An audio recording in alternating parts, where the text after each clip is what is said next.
पंचमीचे सरपंच स्वाश्विनी अध्यक्ष शिरवाडे. आज जो लढा सुरू आहे हा फक्त 8 गावांसाठी नाही की आता प्रस्तावनेने मागितला म्हणून 8 गावांसाठी आणि पाठिंबा आले, तर हा संपूर्ण 20 गावाचा लढा गेले 7 ते 8 महिने झाला हद्दवडीचा सुरू आहे. आणि ह्या प्रसंगात सर्वजण इथे उपस्थित आले. 20 गावचे सरपंच, उपसरपंच असतील, सदस्य असतील आणि गावातील काही नागरिक असतील. गेले 7 ते 8 महिने झालं हा प्रश्नावर अगदी म्हणजे जोरदार सुरू आहे. पण ह्यात एक मला वस्तुस्थिती दिसून आलेली नाही की प्रत्येक वेळेला चांगलं सांगितलं जाते की बाबा नागरिकांना विश्वासात घेतलं जाईल आणि मग आपण पुढे त्याचं मार्गदर्शन केलं जाईल. पण असं कुठे दिसून आलेलं नाहीये.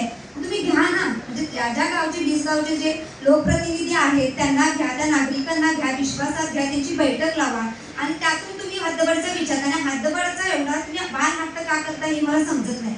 जर खरंच करायचं आहे, आता 5 वर्ष होत आहे महानगरपालिकेची निवडणूक लागलेली नाही, त्या शहराचा काय विकास झालेला आहे, किती लोक तिथं म्हणजे विकासाअभावी म्हणजे अतिशय जीवघेणे हल्ला होत आहे, असे रस्ते म्हणा, गटरस, पाणी हे असे शहरामध्ये काहीच दिसणार नाही. आणि मेन म्हणजे ज्या महानगरपालिकेमध्ये हे गाव जाणार आहे त्या महानगरपालिका अतिशय चांगल्या प्रकारे सुसुविधा व्हायला पाहिजे. त्या महानगरपालिकेमध्ये खरं म्हणजे सुसुविधा नाही आहे. म्हणजे तिथे अजून लिफ्टची व्यवस्था नाही. एखादा अधिकारी यायचा झाला तरी ते टॉयलेट बाथरूमला ते डिजिटल बोर्डनं झाकलं जाते. म्हणजे हे तुमचा असा विकास काय गावचा?